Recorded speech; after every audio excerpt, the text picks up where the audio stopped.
colonization is going to allow us to pollute here and go away.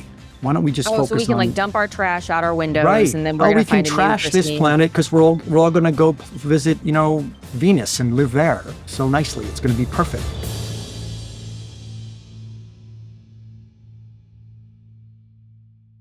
It's just about 9:30 a.m., September 12th, 1962.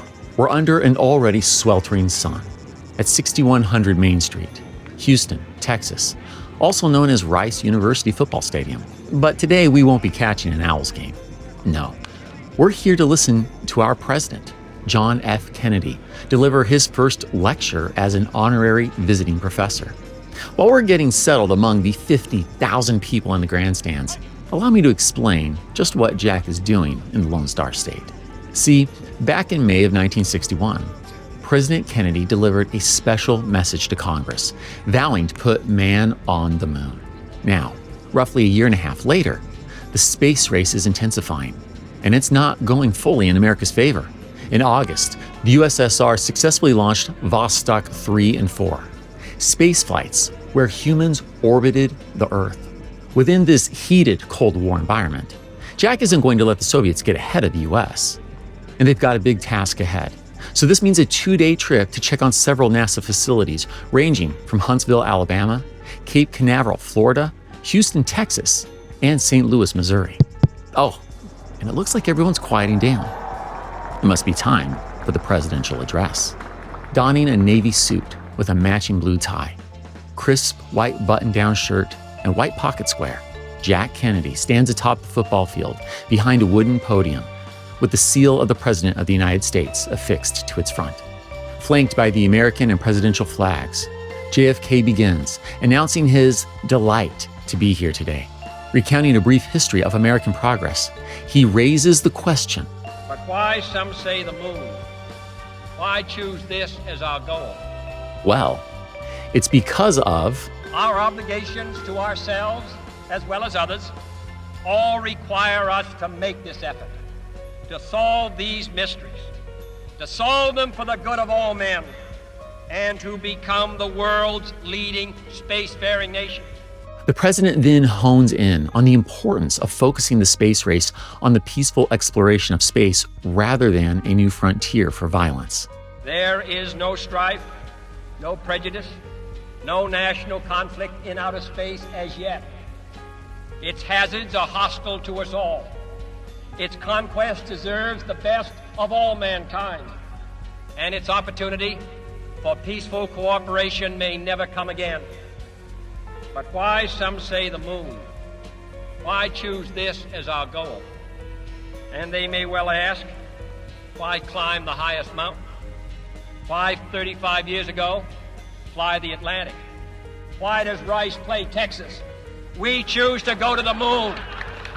We choose to go to the moon. That last little bit is ad-libbed for this specific crowd. And oh, do they enjoy the president's personal touch. So much so that laughter nearly drowns out what we now know to be the speech's most iconic line.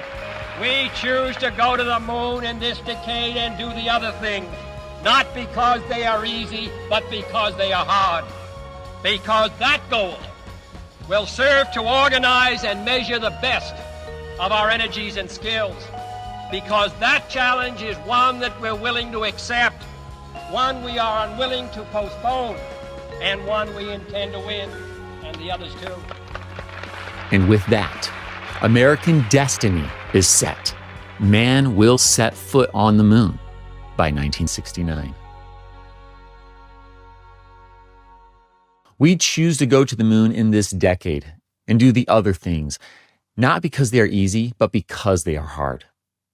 With those ringing words in 1962, President John Fitzgerald Kennedy transformed a geopolitical necessity into a national calling for a moonshot. The term moonshot is something we use today in business speak and other parlance. Yet a moonshot demands more than just oratorical inspiration. It requires the relentless alignment of scientific ambition, economic resources, and political will.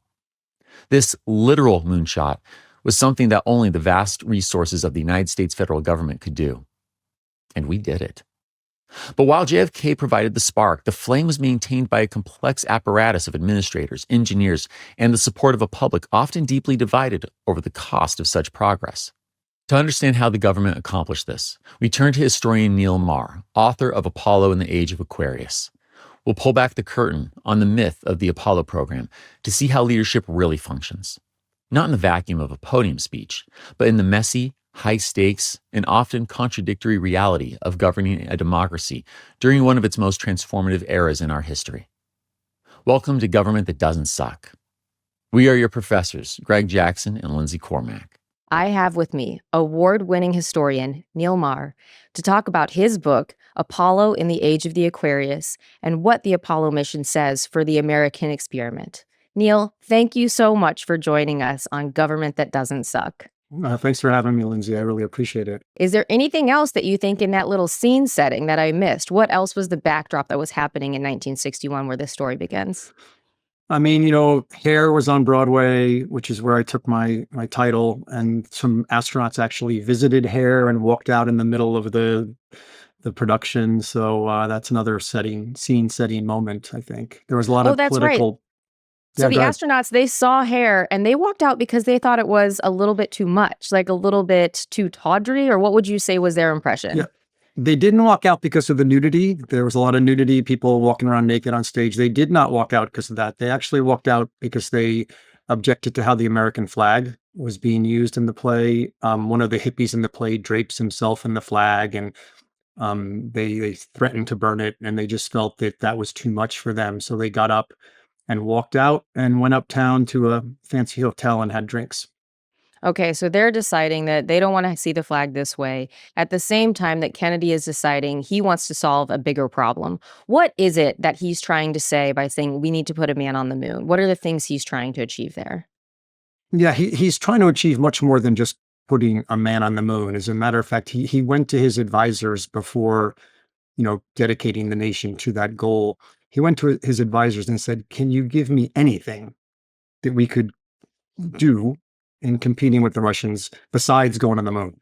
Because he felt that it could be a real, not a waste of money, but a lot of, capital and a lot of money going into something that would not really benefit people back on Earth. So he was talking about maybe, world health or some sort of goal that would have better impact back home. But they felt that this was the most high profile competition that we might be able to win. So he took it. He took the chance. So it's not just Cold War strategy. It's also sort of this like national pride or public confidence that in America we can do big things. Absolutely. It was that we could do big things, that we could use our technological power to promote to the entire world that the democratic way was superior, to the communist way. So it was a big message, not just for those in the United States. It was a message for the whole world at that point, especially in the developing world. So at this point in time, how far behind the Soviet Union did the United States feel at that moment? Well, I think that with Sputnik, it really shocked America. I mean, all from people from all different levels of America, all different educational backgrounds. They just felt like, what is going on when Sputnik is beeping overhead and we can see Sputnik in the air. What is happening here? How has the Soviet Union leapfrogged ahead of us in technology and space? So that was the real turning point. And I think, and it for really our shocked younger people. listeners, can you tell us what Sputnik was and how the Americans experienced it? Sure. Sputnik was a satellite. It was about this big with antenna sticking out of it. It was silver. The Russians put it up in space and it orbited around the Earth for a couple of days, I guess, or even more than that. And you could hear it. Ham radio operators could hear it, and it beeped, and you could actually see it.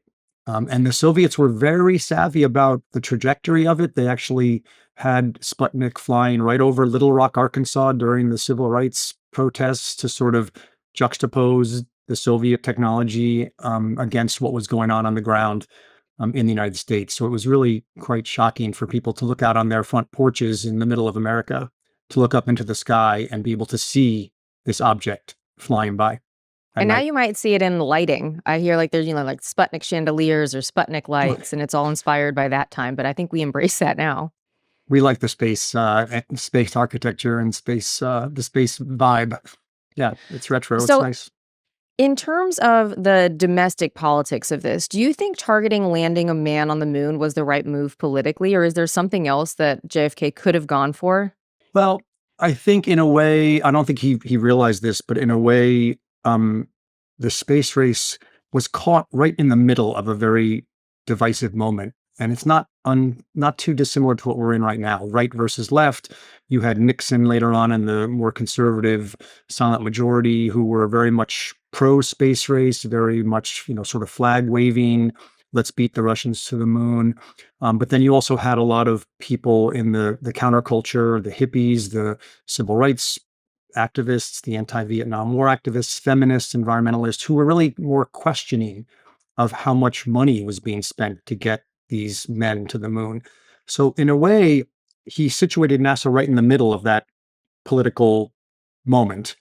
And although I don't think he intended it, it turned out to be a pretty positive move. I mean, NASA was able to be pretty nimble about how it navigated that political divide, and how it set up its administration, and then how it both reacted to those different critiques and then actually implemented some policy changes to try to accommodate the left while also maintaining that support from the right. So I think it proved in the long run to be pretty politically savvy.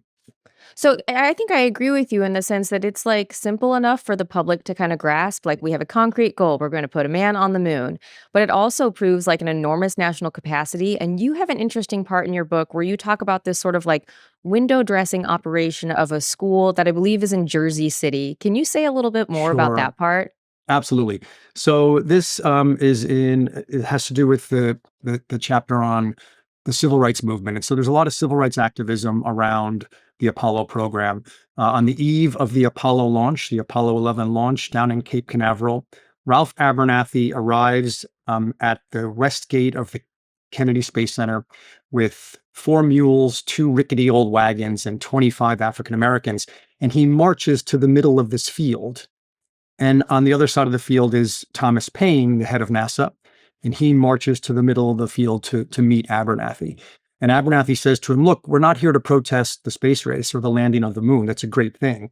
But we're here to protest what he called America's distorted sense of priorities. Right? We're spending all this money to get to the moon, and not any money or not enough money in places like what was then called the American ghetto." And this had a lot to do with housing, right? The housing in these inner cities was really poor. People were living in really unhealthy housing. Children were getting sick with asthma. And Abernathy said, "Look, you're spending so much money to house these astronauts up in these space capsules, and you're spending so little down in space."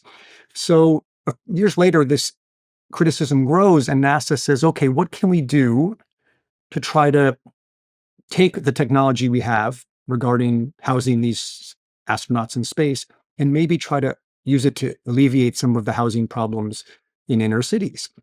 And what they do is they take the heating and cooling system from these spaceships, which is very energy efficient, and they actually take the technology and implement them in a low-income housing project in Jersey City, New Jersey, where they use this heating and cooling system to more efficiently heat and cool the housing project. And, you know, they promoted it quite big throughout the country. It was an urban systems project office. They had all these spin-off technologies that they were promoting, but they really, implemented it in one housing project, right? So it was, as I said, you said before, it was window dressing. It was sort of like a pretty superficial move trying to show that there were spin-off technologies that could address these civil rights critiques, but, you know, didn't go far enough, obviously. And so the argument there from the government side is like, yes, it's going to cost a lot of money, but hopefully we're going to have some innovations that we can bring back to home. Is that the take? Yeah, I mean, they called them spin-off technologies. NASA had a whole magazine that came out every month that illustrated all these technologies they had developed that were being used by the public. The most sort of well-known ones are Teflon, we used to cook with, and Velcro, right? Those are spin-off technologies that help people.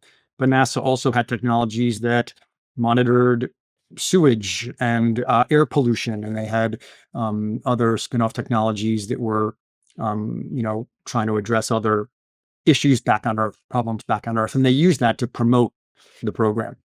So, in terms of how this shows our sort of like technological superiority, I can sort of see the through line. But is there something to be said about like how there's another frontier, or this is just like the newest form of exploration? How did that play into the minds of the people who were making decisions at the time? Yeah, I mean, Kennedy relied on this idea of the new frontier to promote NASA.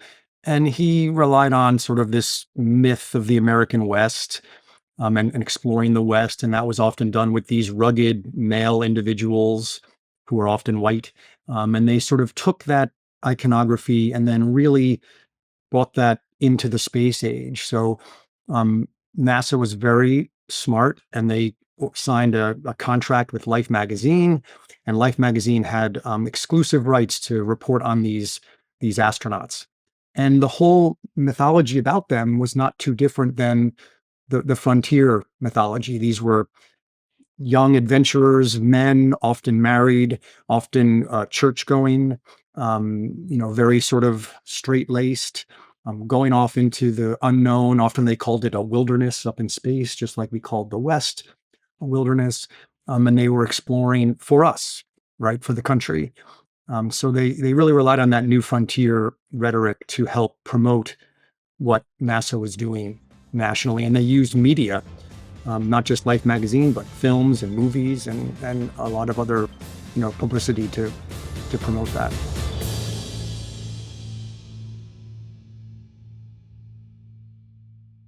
When we say NASA, I think some of us have like a sense of like, okay, that's astronauts, but what are the other apparatuses or what are the other people, the players who had to make this thing come together and happen? Yeah.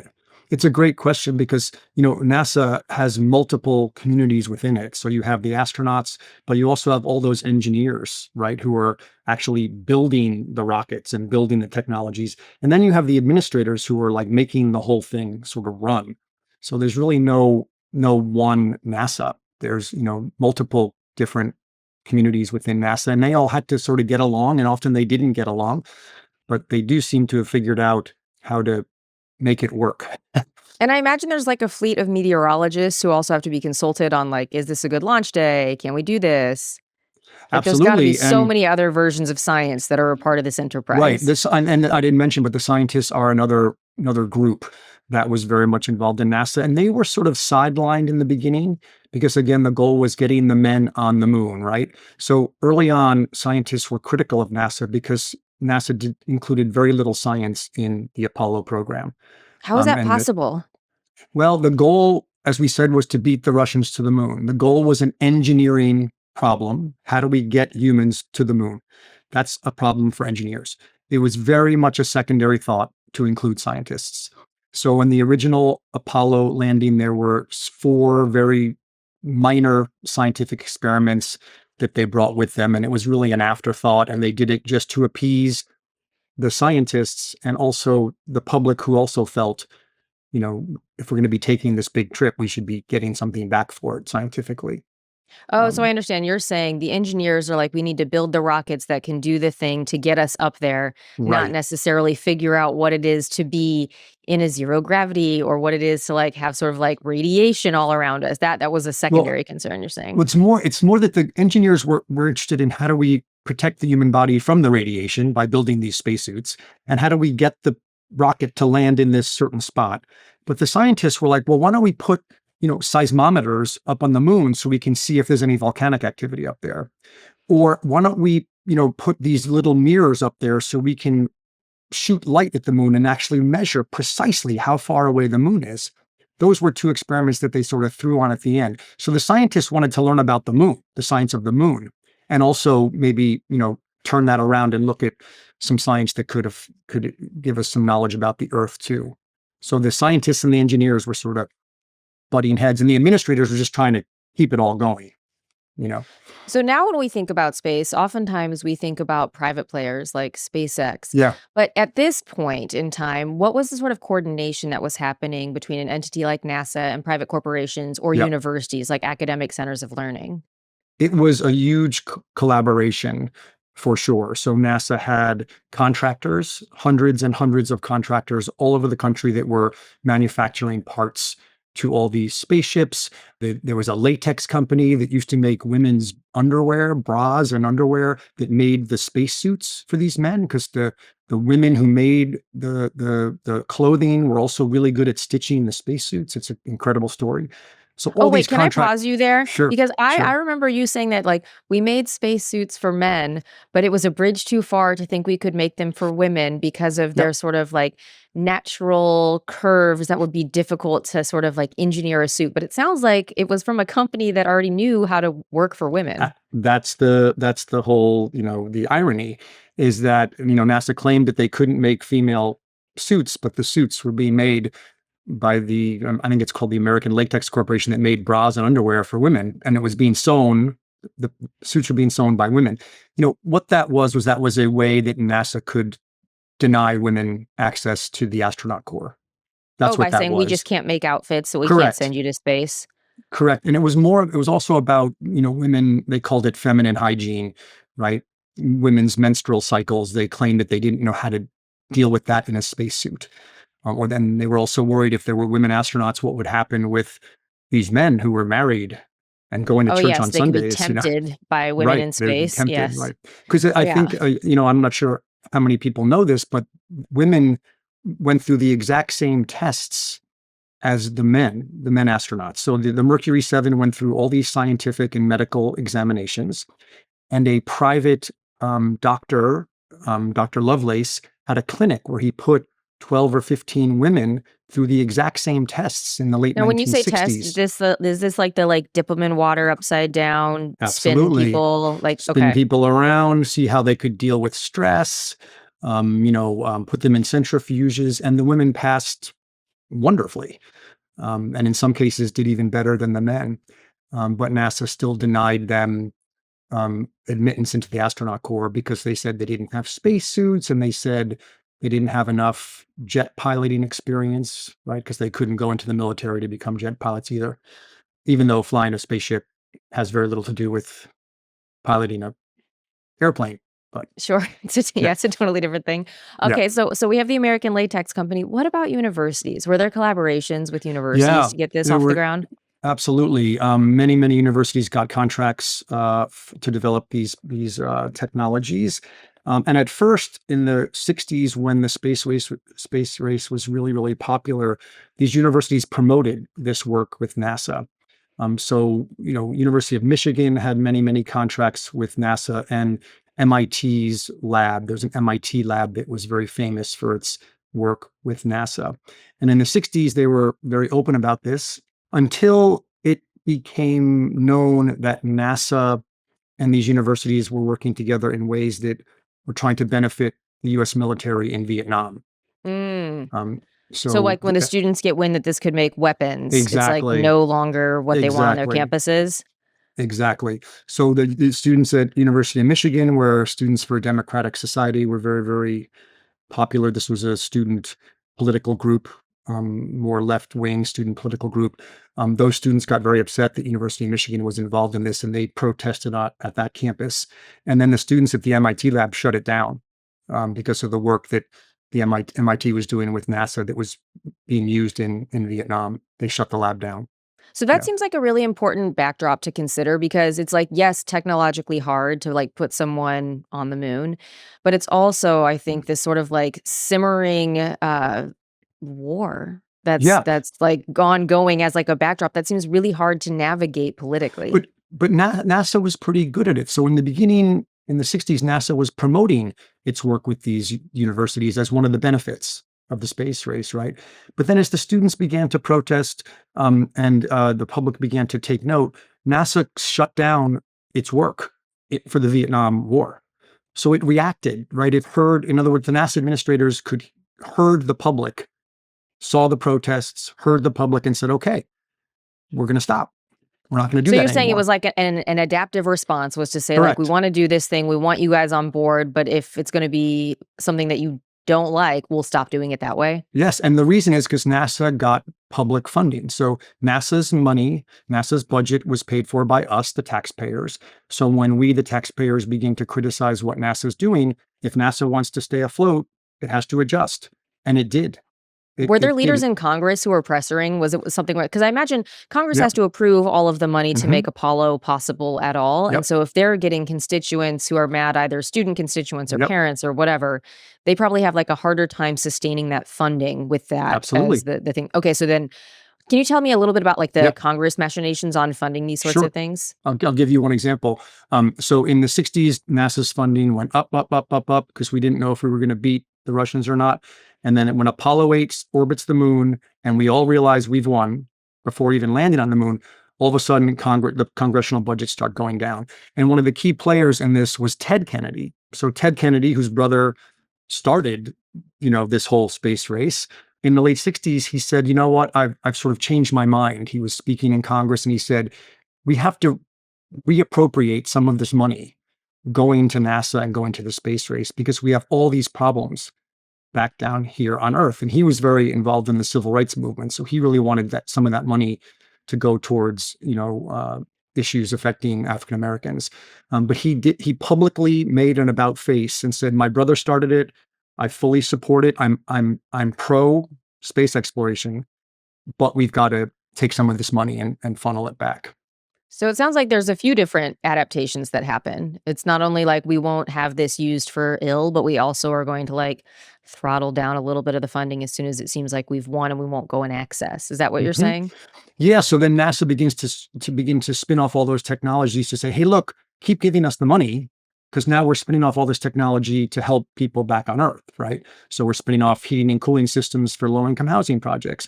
We're spinning off Teflon so you can cook your dinner without having pans get sticky.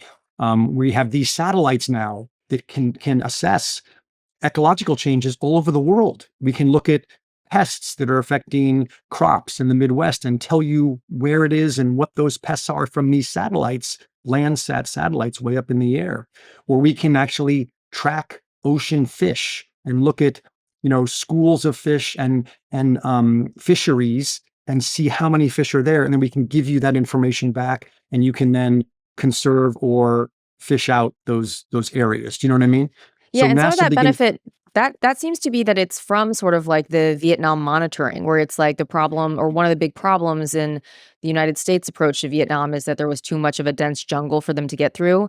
And so when you can like have a vista from space to say like, oh, well, maybe if we like napalm all this, we can see what's happening. And there's a great story. I don't know if you want to get into it, tell me. I'll try to sell it quickly. Okay. So there was one project that actually, this is when it went public that NASA was involved in Vietnam.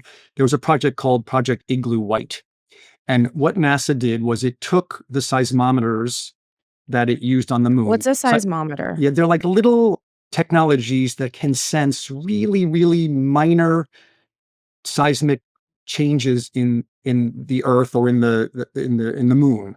So they put these seismometers on the moon to see if there was any sort of plate tectonic movement on the moon, if the crust was moving in a certain way, maybe due to either volcanic activity or temperature changes, right? So they had these precise seismometers on the moon. NASA said, we can recalibrate those and the military can sprinkle them up and down the Ho Chi Minh Trail in Vietnam, which is where the Vietnamese communists would travel back and forth from the north to the south with munitions and with personnel.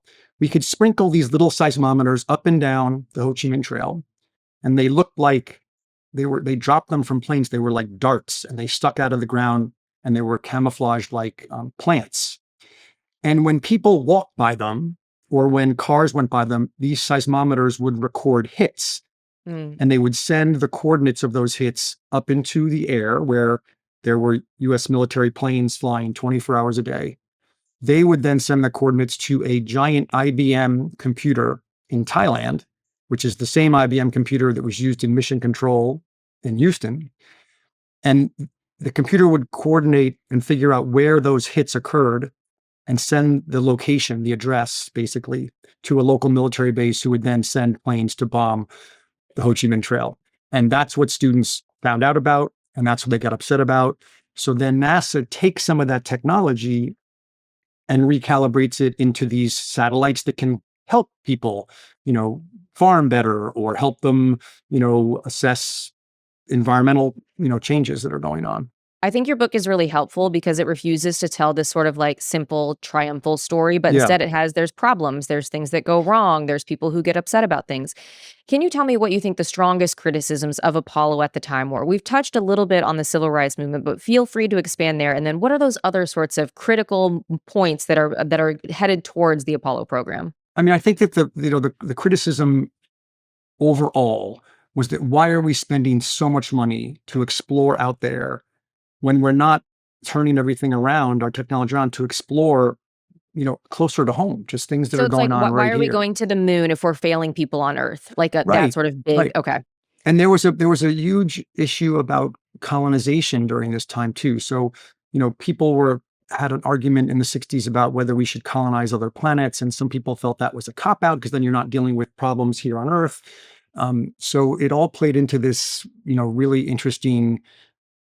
When do we begin to look back at our home planet and begin to think we have to solve these problems here? So the environmental movement was really powerful in making that point clear. And there were environmental scientists who made the argument, but also grassroots environmentalists who just thought, colonization is going to allow us to pollute here and go away. Why don't we just Oh, so we focus can like on dump our trash out our windows right? and then we're Oh, gonna we can find a new trash this pristine. planet because we're all going to go visit, Venus and live there so nicely. It's going to be perfect with these and the sort of architectural drawings they had of them. It looked like suburbia in space.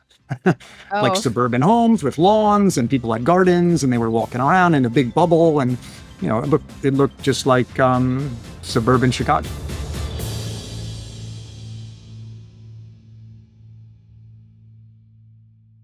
can you tell me the story that starts with this question of like, why haven't we seen a picture Oh, of the that's a great Earth from story. space? Yeah, will you tell it Yeah. to me?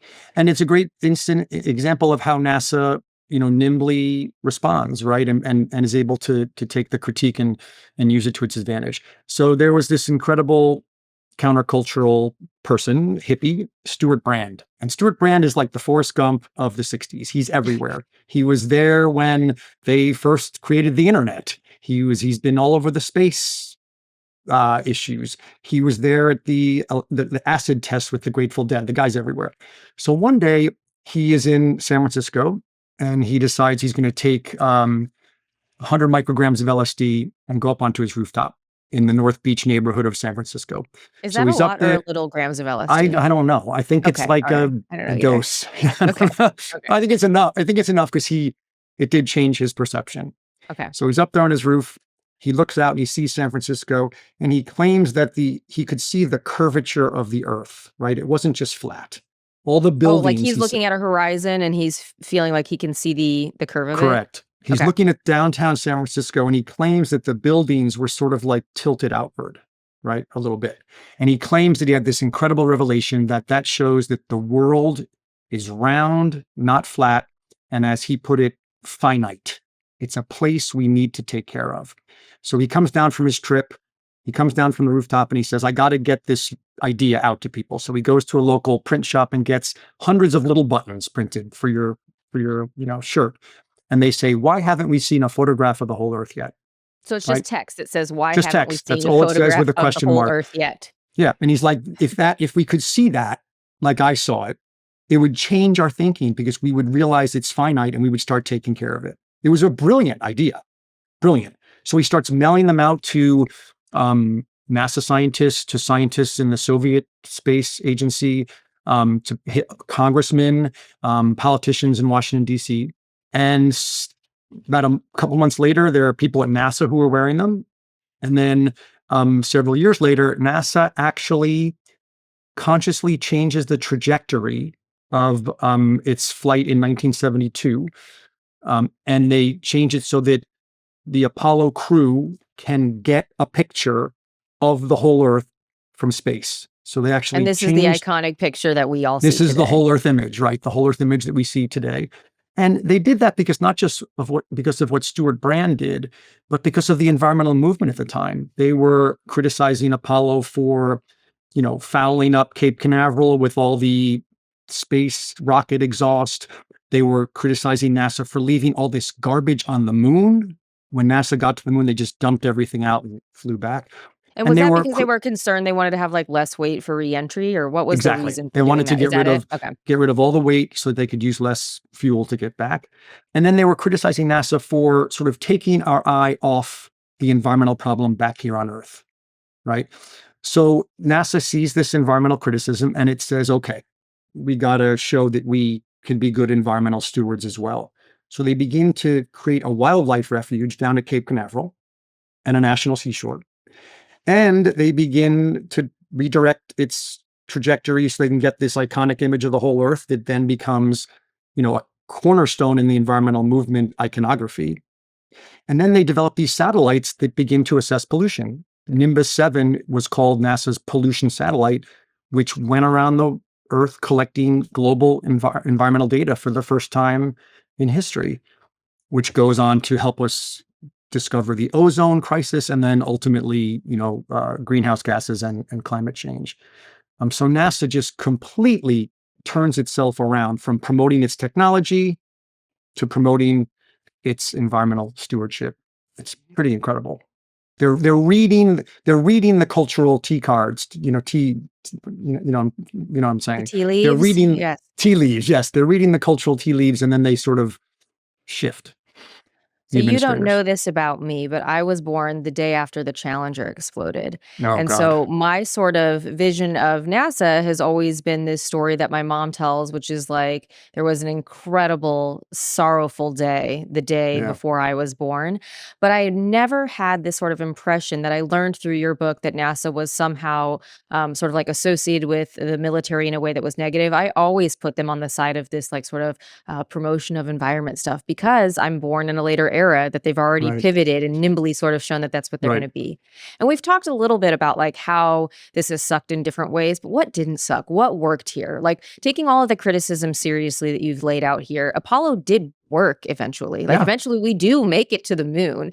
And to I me, agree. it seems like the federal government set a goal, built the machinery, pursued it, had some bumps, had some deaths, but they did achieve it. So, in your view, what is the Yeah. thing that didn't suck the most?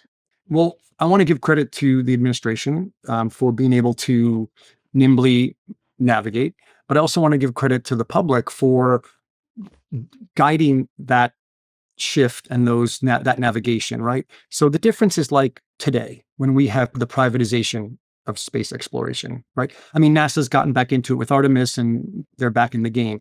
But, with SpaceX, people are just promoting it as an absolute good, right? Absolutely positive. And I agree it's more economically efficient.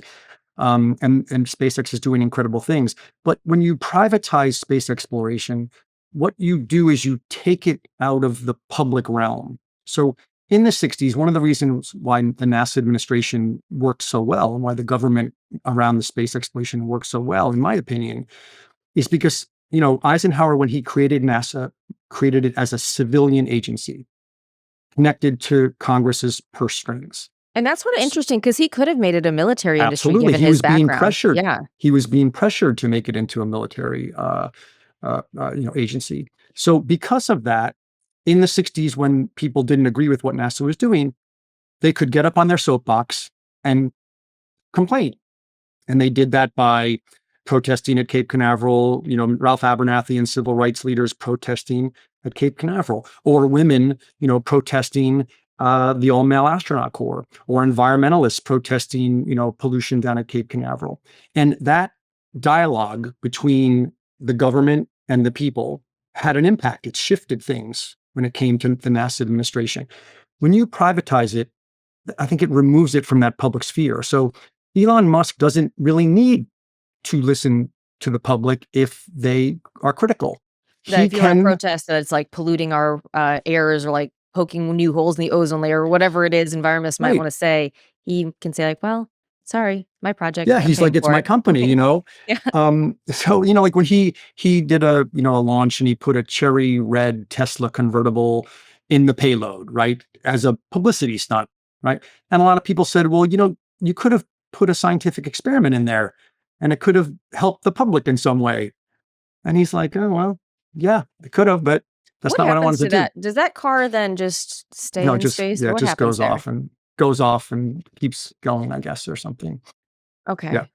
Okay. But So you know when what I'm we trying think to of say? it removes it from the public sphere. And I think that was the key with the administrative success and the way the government worked back then, was that there was this pretty robust dialogue between the public and the government that guided things, There also guided policy. seems, not having been there and only having studied it, there seems to be like a hopeful and optimistic sort of tone of the time that is post World War II.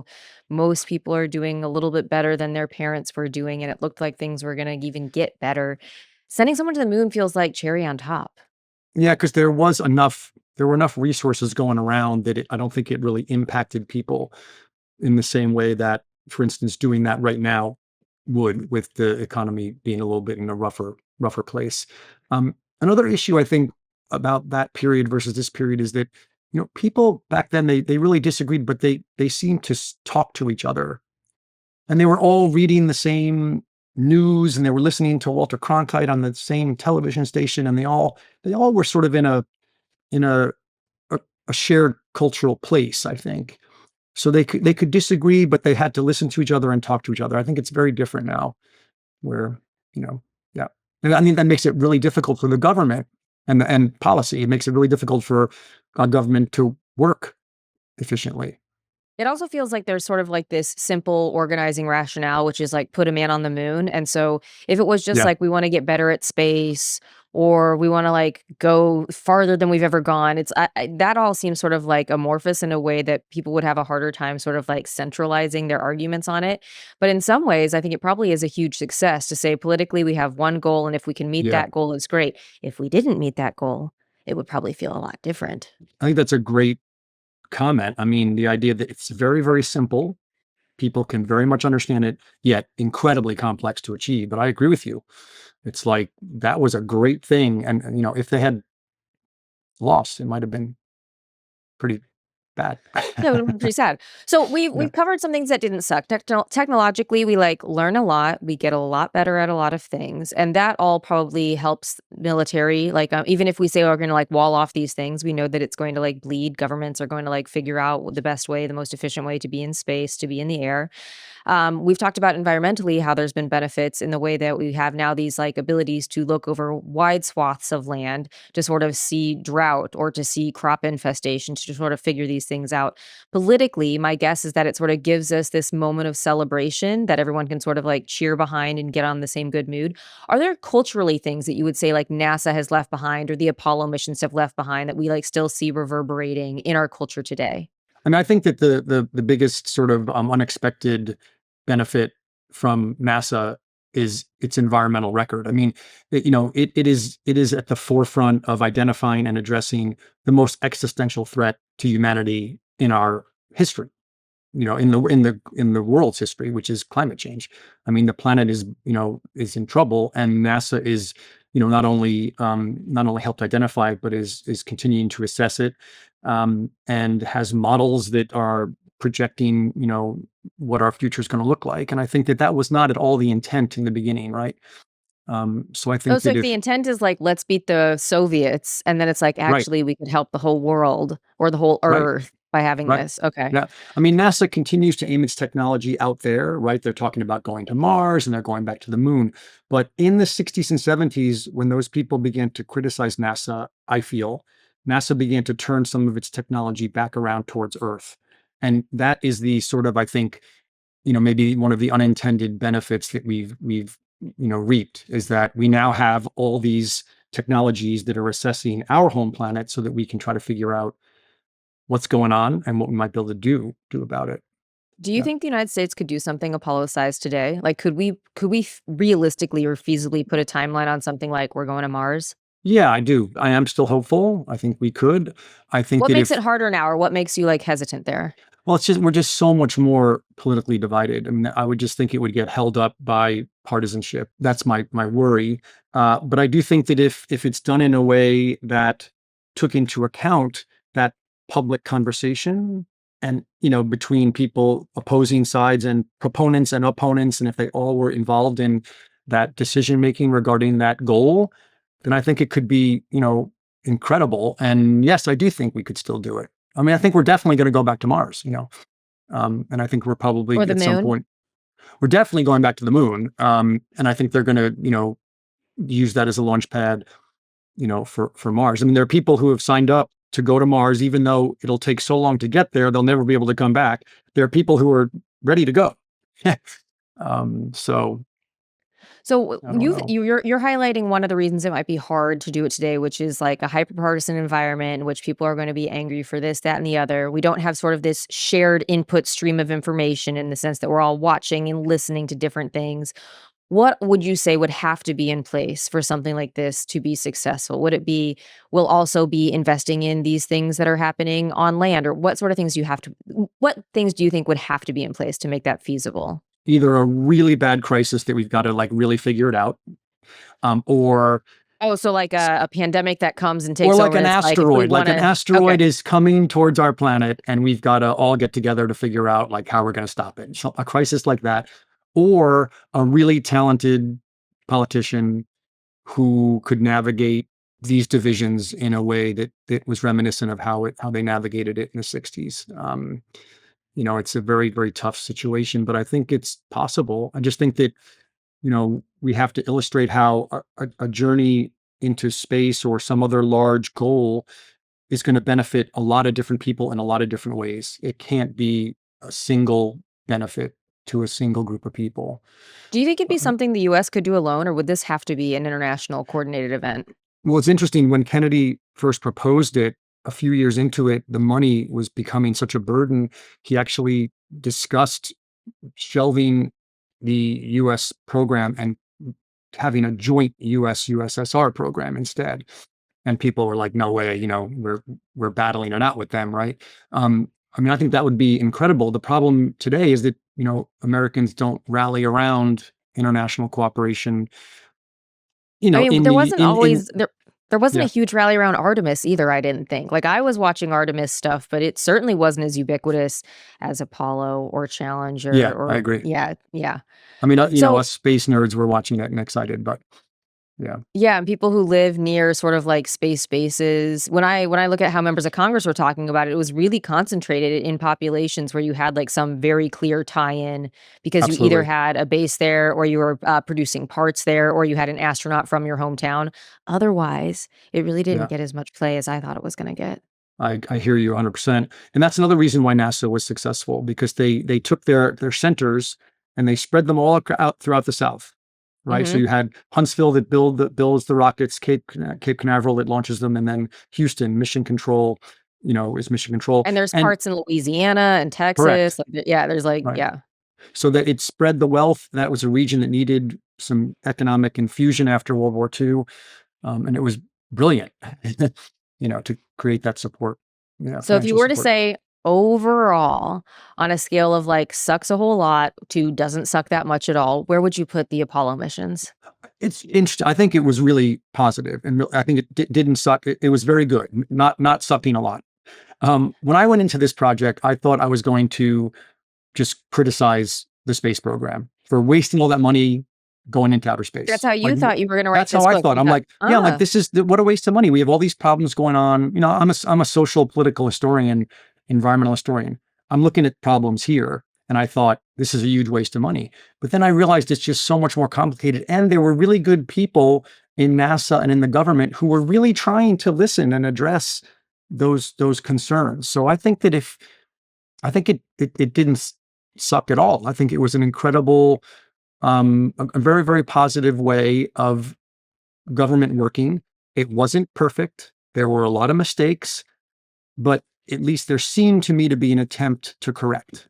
I love so much that you just described that that's the trajectory that this went on for you, because I think a lot of times our first instance with something that happens in the government, good or bad, is like, incompetence, or this is frustrating or annoying. But once you look at it, I think people oftentimes find exactly what you did, which is like there's usually well-intended, good-meaning Yes, people trying really hard to fix something or figure something out. And we oftentimes just don't get to see those stories. I And you agree. got And to like live it by researching and writing about it. it was a really fun book to write. It was really fun. And it changed my own thinking too. So So, Neil, for a lot of people who were born in the last 20 or 30 years, the way that they understand space is sort of as like a private enterprise where Elon Musk and SpaceX and Jeff Bezos and Blue Origin sort of compete to see what they can do to get people into higher orbits or how they can make better rockets or how they can come down. But for most of our history, this has been in the realm of government. Can you talk a little bit about how this has changed over time and what that means for us? Sure. Back in the Apollo era, the US government was running the space exploration show. But there were all these contractors out there, as we said before, Lockheed, Boeing, all these companies that were making components of the space capsules and the spaceships, or, building the rover, or just like they are today. And there was this cooperation between, the private industry and the government. But, it was NASA that sort of oversaw it all, brought it all together, was in charge of all these contracts, was managing all these contracts. The management system for the contracts was extensive and very, very intense. What's happened now is that the private companies have sort of gone outside of that relationship. So SpaceX, for instance, is doing a lot of its work on its own. They're building their entire rockets on their own. And then the US government is, in a sense, buying space on their rockets. Okay. So we think of today as being this moment of pure privatization of space exploration. What we forget is that SpaceX has been getting government subsidies and tax breaks and support from the federal government all along. So I think it's a difference of degree.